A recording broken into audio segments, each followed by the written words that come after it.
You are Locked On Pistons Postcast, part of Locked On Sports Detroit, on the Locked On Podcast Network. Your team every day.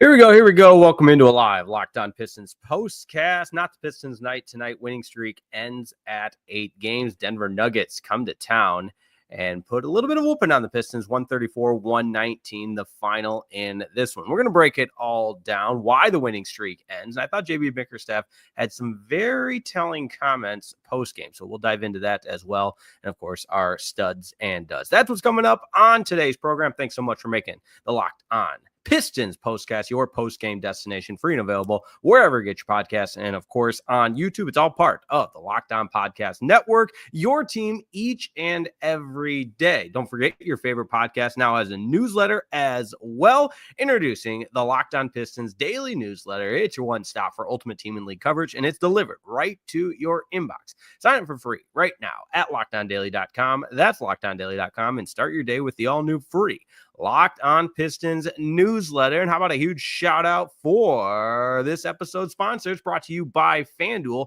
Right now, new FanDuel customers can get $150 in bonus bets if your first $5 bet wins. That's FanDuel, America's #1 sportsbook. And here we go. You know, it's one of those nights, and I thought a lot of people said it the right way post game, including JB Bickerstaff, where you play a good team and you don't have your A game, and it's not going to go your way. I don't think this is sound the alarm and time to panic and, oh, we can't measure up against good teams anymore. I don't think it's any of that. And just as I said Wednesday night after the win over the Boston Celtics, that yes, this is a regular season. It's still February, but I was pretty high on the win over the Boston Celtics.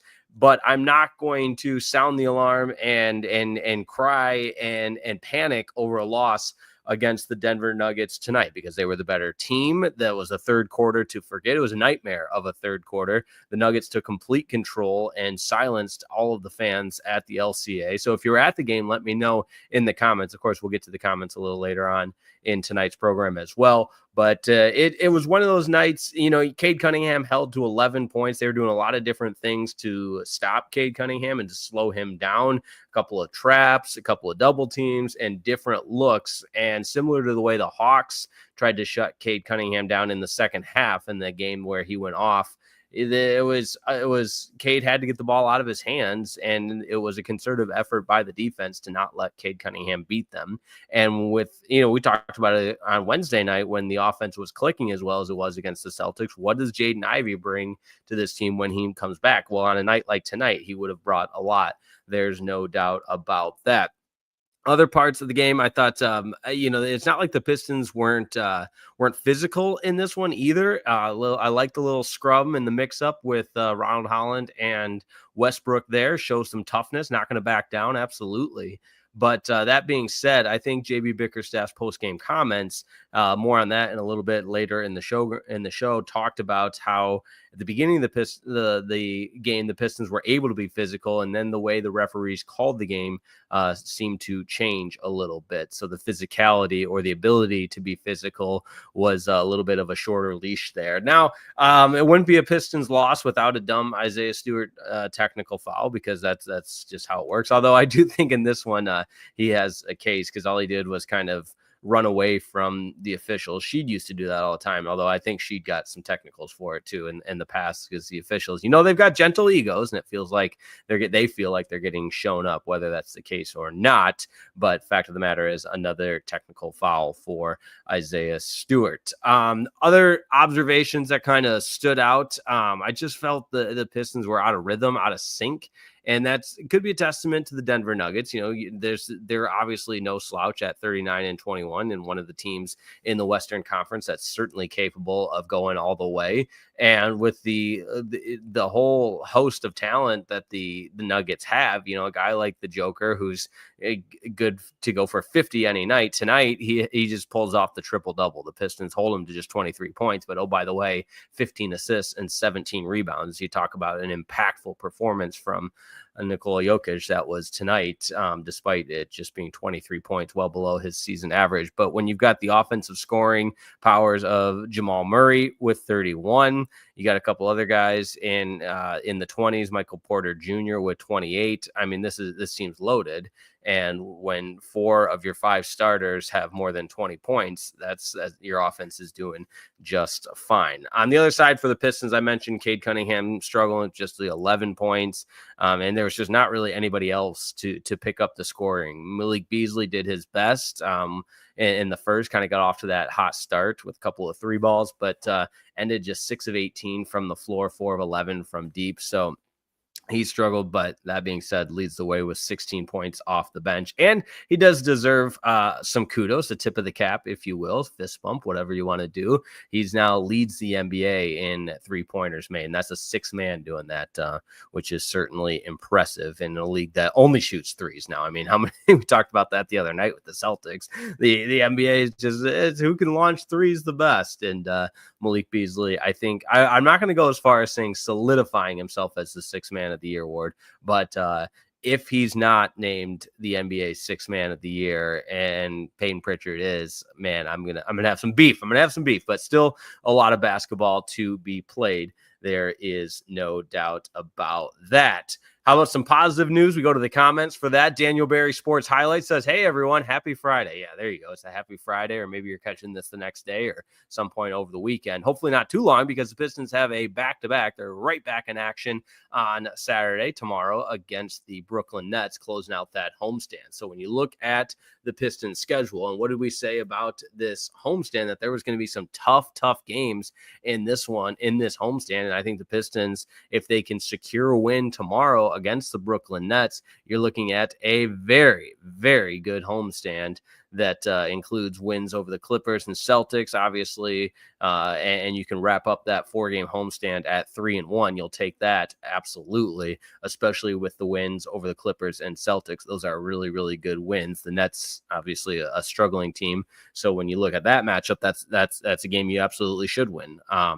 Given the direction of the Brooklyn Nets and the direction of the Detroit Pistons. So a second night of a back-to-back, you guys know how I feel about that. The Pistons better come ready to play and better come ready to get that victory so that you can quickly wipe the bad taste out of your mouth from this one. Demetrius McNeil, my main man, checking in. Cade Cunningham was a non-factor, and they couldn't stop Jokic. On to the next one. Honestly, that's literally sums up the entire evening. We can end the show. That's it. End the show. But no, Demetrius, I completely agree. That's really what it was tonight. It was a team on a mission that came into the Pistons building and executed and took another team out of their game. And when you do that in the National Basketball Association, and really when you do that in any sport, you're going to be successful. There's me pointing out the obvious. But yeah, you look at the Nuggets, that collection of talent between the Joker, Jamal Murray, Michael Porter Jr., and just guys contributing on all levels, to reach 134 points and really just secure that second half. I mean, outscoring the Pistons 39-24 in that third quarter. That's really the difference. And the way that third quarter started, it was just like you could feel the air being taken out of the building. You could feel the air being let out of the balloon, and the Pistons in this one kind of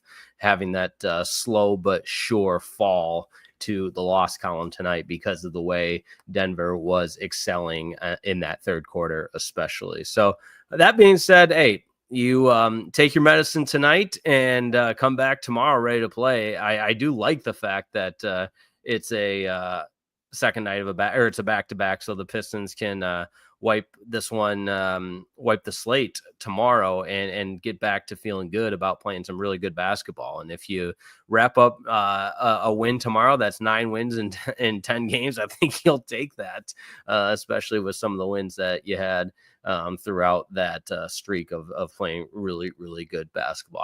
I should mention, though, that dunk Cade had on Najee was impressive. You got to love that from your star player.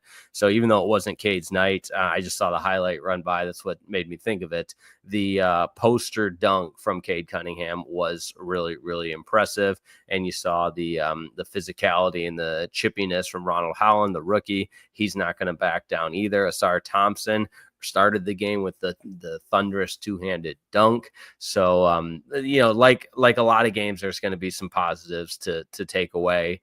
But now certainly no moral victories. Don't take it that way. But in a game, you'll end up losing by 15. The Nuggets were just the better team through and through. There's no doubt about that. 12 points from Simone Fontecchio off the bench, 4 of 7 from the floor. So if we can get him going to contribute a little bit more off the bench, that could be nice. Could be nice. There's no doubt about it. All right, we're going to take a quick break and get into those JB Bickerstaff post-game comments. I thought they were very, very telling.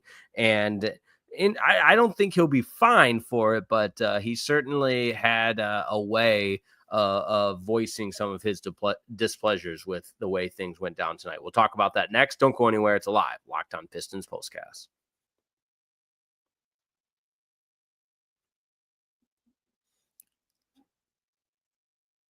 Hey, this episode of the Locked On Pistons Postcast is brought to you by America's #1 sportsbook, and you know that's FanDuel. When the game tips off, the NBA action is just getting started, and there's no better place to get in on that action than FanDuel, America's #1 sportsbook. With FanDuel, you can place live bets throughout the game, so even if you miss the opening tip-off, doesn't matter. If you want to bet on fourth quarter comeback, you can do it. You can stay in the action at FanDuel.com. If you're looking for a bigger payout, you can even combine your live bets into a same game parlay. You guys know what I say. Another day, another parlay. You got to love it.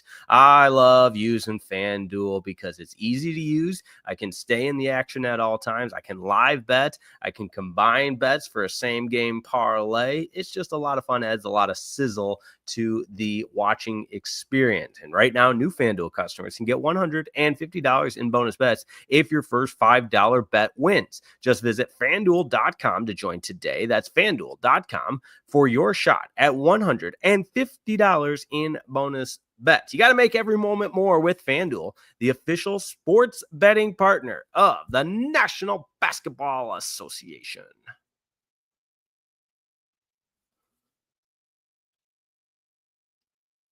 Pistons fall to the Denver Nuggets tonight. Final score, Denver on top, 134-119. Detroit falling to 33-27 on the season, now 16-14 at the LCA. Now, JB Bickerstaff postgame, and I was listening to the postgame presser, and again, I can't speak for JB Bickerstaff, but I thought the message he was sending was pretty clear because the quote, and I am paraphrasing, so it's not the direct quote, but he said essentially kudos to Michael Moore, the head coach of the Denver Nuggets, because after the Pistons were physical in the first quarter, well, the beginning of the game, really, he got teed up voicing his displeasure with the officials, and that, in JB Bickerstaff's mind, led the officials to call a much different style of a game for the rest of the contest. And again, it wasn't, he said credit to Mike Moore for getting that technical foul early because it changed how the officials called the game. The rest, and the Pistons were no longer allowed to be physical. Again, this is what JB Bickerstaff was implying and saying post game. And I think it goes a long ways to show that JB Bickerstaff has his guys back.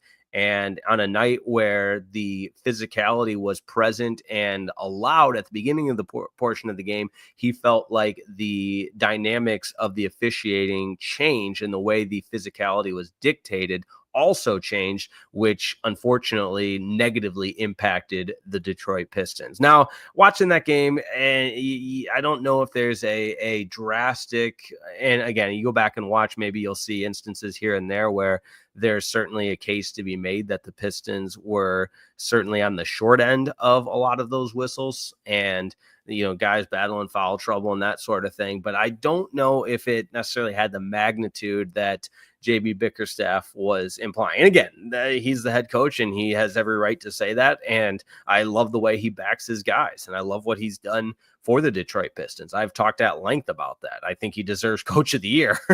And I think Trajan Langdon deserves Executive of the Year. I mean, the turnaround has been incredible. It's been drastic. And I'll be interested to see how the Pistons respond after with the quick turnaround and after the comments were made, because I would imagine, a lot of the guys know, and what JB Bickerstaff said to the media, he certainly said a lot more to his guys behind closed doors, I'm sure. So I look for the Pistons to come out tomorrow against the Brooklyn Nets with a pep in their step, ready to play, ready to avenge this loss, because when you win 8 games in a row, you start playing with that swag, you start playing with that confidence. And I think throughout the course of that winning streak up until tonight, you really saw that continuing to build and build and build with this Detroit Pistons basketball team. And again, that's a testament to the coaching, that's a testament to the players, it's a testament to the culture that's being built, and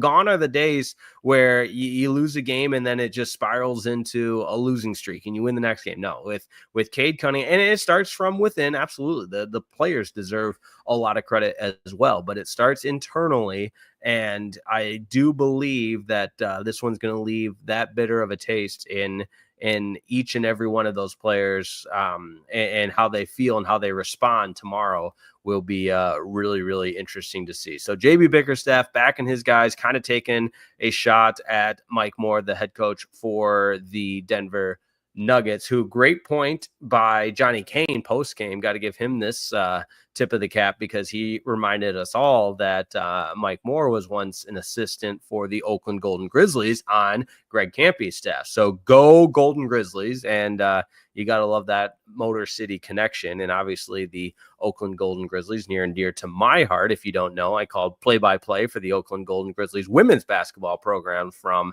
2021 to 2023. Called a few men's games as well on the radio side when Neil Rule, shout out to my guy Neil Rule, was doing TV for some of the games, and they needed a radio guy. I would jump in on the radio side of things, a little sideline reporting as well. So lots of good, nothing but love for the Oakland Golden Grizzlies. So shout out Oakland Golden Grizzlies, and go Golden Grizz. All right, that's enough of the reminiscing on the old play-by-play days, but on a night where the Pistons lose to the Denver Nuggets 134-119, a little bit more time for the banter. So I appreciate everybody bearing with me on that. So unfortunately, that was the last matchup against the Denver Nuggets from the Western Conference, as Denver wins both the games and sweeps the season series. The kind of crazy, they scored 134 points in both of the games against the Detroit Pistons. Remember, they played in Denver right after Christmas on December the 28th, and that was the end of a road trip, that West Coast road trip that the Pistons played really, really well in. Remember, that was the kind of sparked this turnaround for the Detroit Pistons, and they came back and continued that into the new year. But they played really well in that road trip. The Nuggets game was the only game that they lost in that road trip, and I gotta double check, but I believe they definitely beat the Kings in that road trip, because it was that last minute and one 3-pointer from Jaden Ivey that was so impressive. But I believe they beat the Suns as well. Yeah, here we go. All right, we got it pulled up, and I can actually be accurate here. But on that West Coast road trip, they beat the Suns 133-125. They beat the Lakers 117-114, and they beat the Kings 114-113. That was the Jaden Ivey game.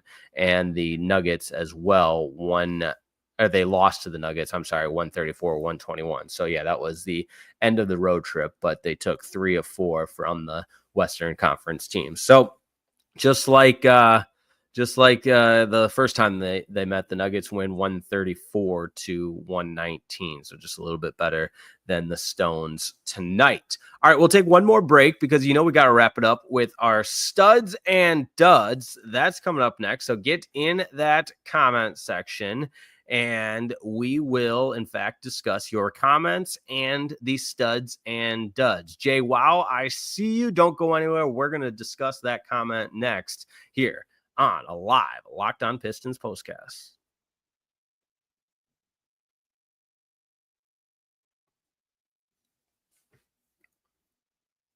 Right back with you on a live Locked On Pistons postcast, part of the Locked On Podcast Network. Your team each and every day, free and available wherever you get your podcast. Make sure you check out Locked On Pistons as well. Ku Kahil, shout out to him. And I believe, if I'm reading Twitter correctly, ended his job at the Shell station today and is full-time sports media. So good luck to Ku, and continue to support him on the Locked On Pistons Locked On Pistons podcast. I think he's got some other stuff going on as well. So shout out to Ku, and shout out to all of the Locked On Detroit teams. We appreciate all the content that they do. Locked On Lions with Matt Derry, Locked On Tigers with Scott Bentley, and Locked On Red Wings with, of course, Scott Bentley and Brian Fisher. They do such a tremendous job. And Locked On Wolverines with Isaiah Hull. So if you are a state of Michigan fan, whether it be the Michigan Wolverines or any of the pro teams, you got to check out all of the Locked On shows because they do such a tremendous job. And subscribe to Locked On Sports Detroit, your post-game home for all things Detroit and the Michigan Wolverines football team. Now, studs and duds, but before we do that, awesome comment here from Jay Wow. What do you think of this nickname for Ron Holland? The Energizer. I like it. I don't know if it will catch on, but hey, we will do our best because he certainly plays the game the right way with a lot of energy and can be like the Energizer Bunny sometimes. But yeah, I think that's got some potential, Jay Wow. I'm curious, where does Jay Wow come from? Let me know in the comments. That's a good nickname as well. All right. Let's get into our studs and duds tonight. Unfortunately, the streak of, I believe, 8 straight studs for Cade Cunningham comes to an end because he unfortunately didn't have it tonight. Just 11 points and 3 of 12 from the floor. Unfortunately for the Pistons All-Star, Cade Cunningham just couldn't get it going tonight. But I think the entire starting lineup, I mean, you got 13 points from Ausar Thompson. That's leading the way. Just not a lot of offense, really struggling. And as a team, it wasn't even turning the ball over. They couldn't throw it in the ocean at times. 45.5% from the floor, just 12 of 37 from 3. Just a tough shooting night overall. And you look at what Denver did, a lot of it was just making the Pistons uncomfortable. So unfortunately got to dud the starting 5. Jalen Duren, just 8 points. He really struggled. Everybody in that minus section. I mean, Ausar Thompson minus 30, Tobias Harris minus 27. He only had 12 points tonight. Cade was minus 20, Duren minus 15. Just a really, really tough night from the Pistons all the way around. So you get outplayed. It happens. I'm not going to go through every single player and say dud, but got to be better on Saturday against the Brooklyn Nets, and I truly believe they will. Now, studs, it pains me to do this, but you got to give it to the Joker, Nikola Jokic. I mean, he was phenomenal. A triple-double, he does that as good as anybody. I mean, he gets 23 points tonight, adds 17 rebounds and 15 assists. I mean, that's just a guy that's stuffing the stat sheet. There is no doubt about that. 31 points for Jamal Murray on 10 of 22 shooting, 5 of 9 from the long line, 54.8% from three-point land for the Denver Nuggets. A big reason why they were able to score 134 points tonight. Pretty impressive. 17 made 3-pointers out of 31. What else did we see tonight from the Denver Nuggets? If you ask JB Bickerstaff, he'd give Mike Moore the stud tonight because he got in the official's ear early and changed the dynamics of the contest and how it was called by getting a technical foul that seemed to wake his team up, and the Nuggets go on for their 39th victory. They're now 39-21, 19-12 on the road. The Pistons, after the loss, 33-27 and 16-4 at home. They'll take on the Brooklyn Nets tomorrow. Make sure you join us for that. We'll be live post-game immediately following the conclusion of the game. That's when our post-game show will begin. And tomorrow's game tips off. Yeah, big day tomorrow. How about that? The Red Wings in the outdoor series. Looking forward to catching that one. I believe that the puck drops at 6 Eastern time, and the Pistons at home against the Nets 7 tomorrow night. So a little doubleheader, and still working on that Locked On Red Wings post game show. We'll see if the bosses ever allow that to happen. But hey, in the meantime, we've got Locked On Pistons post game show covered for you. So Locked On Pistons tomorrow night, as the Pistons look to wrap up the 4-game homestand going 3-1. Wasn't meant to be tonight, as the Pistons fall to the Denver Nuggets 134-119. One last reminder to make sure you check out the Locked On Pistons daily newsletter. It's your one stop for ultimate team and league coverage, and it is delivered right to your inbox and for free. So sign up right now at LockedOnDaily.com. That's LockedOnDaily.com, and start your day with the all-new free Locked On Pistons newsletter. Thanks so much for everyone that makes the show possible, because without you, there would be no show. And maybe you're catching the audio-only version, whatever it may be, we certainly appreciate that. Make sure you follow me on Twitter at Jake_Rietma. I always follow back. That is a team follow back. Are kids still saying that? I'm not really sure if they're still saying that. But looking forward to the Pistons' upcoming schedule, because they come to Dallas this month, my current city of residence. They play the Mavs on the 21st, so I'll be sure to be at that game. Looking forward to that. After the homestand ends, then it's a trip to Utah to take on the Utah Jazz. That's on Monday, the March 3rd, and the road trip continues to take on the Clippers at the Intuit Dome. That'll be fun. That'll be a late night. That's right. Some late night contests here.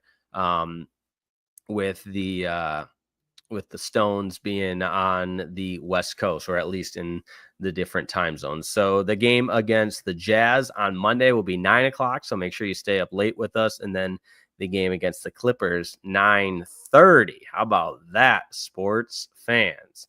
And then they continue to Golden State, although that on Saturday will be an 8:30 tip-off. So not quite as late. Saturday, March 8th, and then the Pistons take on the Trailblazers Sunday, March 9th, also a late game at 9:00. So there you have it. That's the upcoming schedule.